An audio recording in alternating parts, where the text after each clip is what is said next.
Bien, on s'approche de la fin de cette formidable matinée et vous savez, il va y avoir des prix qui vont être remis à un certain nombre d'entreprises qui concourent à réindustrialiser la Bretagne et à développer l'économie de cette belle région. Mais avant de partir, on va être un peu dans la continuité de la table ronde précédente sur les métiers du numérique et du cyber. On l'a vu ce matin, Tiffaine Leduc, vous êtes manager de la filière cybersécurité de Bretagne Développement Innovation, qui est l'agence de développement économique de la région. On l'a vu avec le président de région. J'ai essayé de lui faire dire quelques annonces, mais les annonces sont pour le mois d'août. Mais il y a une vraie volonté, on en a parlé dans la table ronde précédente, effectivement, de créer cette spécialité Bretagne. Alors, j'ai regardé un peu les chiffres. L'Île-de-France est un peu devant, quand même, encore aujourd'hui, en nombre d'emplois, en activité, mais la Bretagne est juste derrière et s'affirme effectivement. Peut-être pouvez nous raconter un peu ce que vous cherchez à faire. Ça s'inscrit aussi dans cette tradition d'une Bretagne qui avait une force dans le secteur des télécoms et de l'électronique. Oui, tout à fait. Merci beaucoup de cette invitation. Ravie de clôturer la matinée. Beaucoup de choses ont été dites dans la table ronde précédente, mais effectivement, la Bretagne est une terre de cyber et le revendique. Et la filière cybersécurité est un véritable levier de développement économique de la filière. Elle crée beaucoup de valeur ajoutée. Alors, pour revenir sur l'histoire, la Bretagne, c'est une terre de télécom. C'est aussi un bassin de sites militaires avec la présence de la DGA, maîtrise de l'information.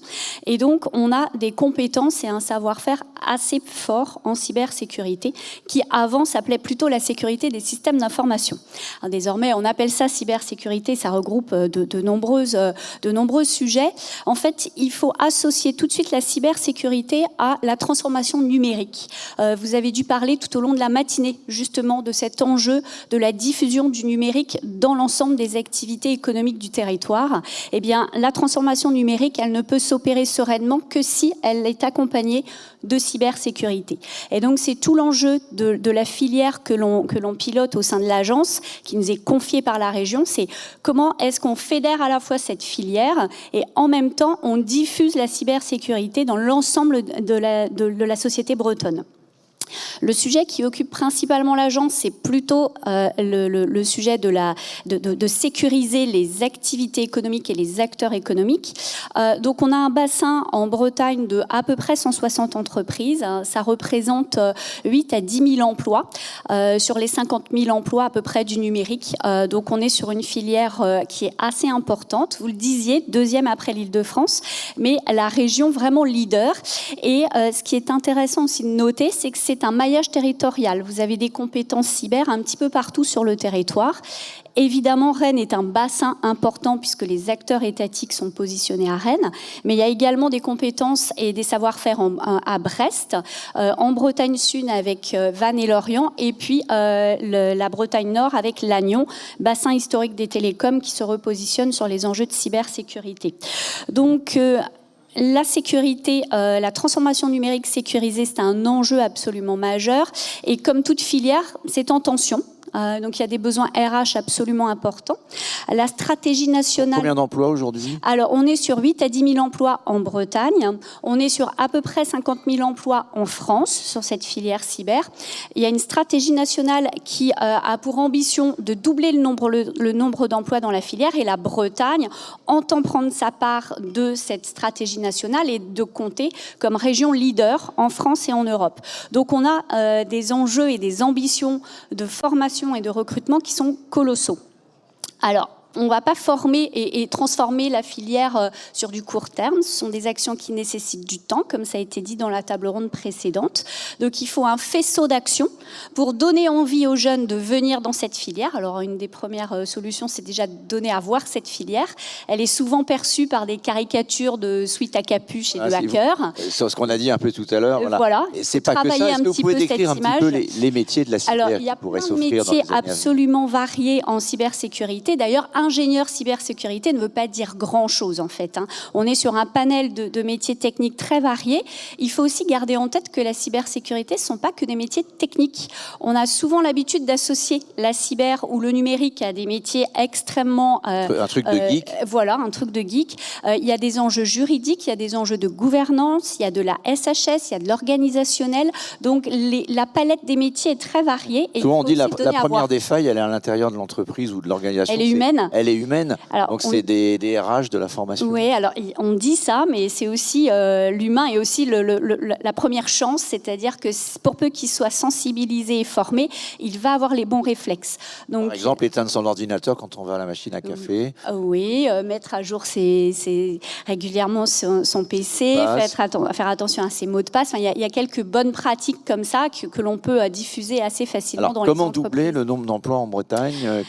Il y aura de l'argent. Le président Macron a dit que justement dans ce plan national, il va y avoir 1 milliard d'euros, 1 milliard d'euros sur la filière cyber. Beaucoup d'argent sur une filière. Beaucoup d'argent. Il va aller un peu donc en Bretagne. Vous êtes candidat, il y a des appels d'offres pour obtenir Alors, il y a plusieurs choses qui se mettent en place. Donc, effectivement, il y a une diversité d'appels d'offres. Il y a surtout une vision politique. Et on a la chance qu'en Bretagne, les différentes collectivités soient totalement alignées. La cybersécurité, c'est un sujet assez transversal et qui fait l'unanimité. Donc, la feuille de route, déjà, elle est votée à l'unanimité. Elle permet de définir des priorités que sont justement la formation, justement la sensibilisation des acteurs économiques du territoire. Et donc, parmi les actions, on va avoir bien sûr la sensibilisation des jeunes, la découverte des métiers à travers, par exemple, la mise en place de CTF, donc de jeux qui permettent de découvrir la cybersécurité. On fait régulièrement. Il y a un grand événement breton qui s'appelle le Braille CTF qui invite les collégiens et lycéens. Donc, aller à leur rencontre, leur montrer la diversité des métiers, casser un petit peu les images préconçues. Ça, c'est un des sujets. On a aussi, bien sûr, le service formation, parce qu'il faut savoir que, comme on le disait, on pense souvent cybersécurité, Bac+5, Bac+8, mais ça n'est pas que ça, en fait. On a besoin de Bac+2 et de Bac+3, et ça tombe bien, c'est dans la compétence de la région de modeler ces formations-là. Donc, c'est un vrai sujet au sein de la région de pouvoir concevoir des formations qui répondent aux besoins. C'était ce que disait l'intervenant précédent, donc d'être agile dans cette capacité à concevoir les besoins des Bac+2 et des Bac+3 et que ce soit la région qui prenne ce sujet. Le sujet de la reconversion également, c'est-à-dire aller chercher des personnes et les former. La cyber et le numérique, ils ont aussi la chance, ces filières, elles ont la chance de pouvoir accueillir des profils atypiques.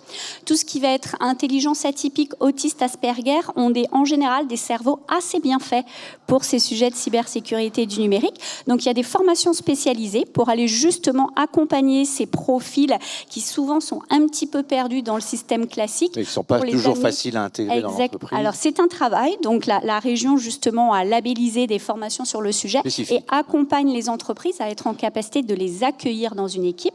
Comme vous le dites, c'est un vrai sujet en soi. Il faut être formé en tout cas. Tout à fait. Donc diversifier le profil des formations, c'est évidemment un enjeu. Et on a parlé d'attractivité sur la table ronde précédente, c'est un point très important. Parfois, on se dit, si on fait venir de nouvelles entreprises, elles vont puiser dans le marché de l'emploi et donc ça va encore plus tendre le marché. Eh bien, on peut tordre le cou à cette idée. On a un très bon exemple sur le territoire. Il se trouve que l'équipe d'experts cyber d'EDF a installé son CERT. C'est un objet c'est un SAMU de la cyber, on va dire, pour simplifier. A installé son équipe cyber en Bretagne et en fait, ça a été très vertueux parce qu'installer une expertise en région, ça fait venir des talents aussi en région.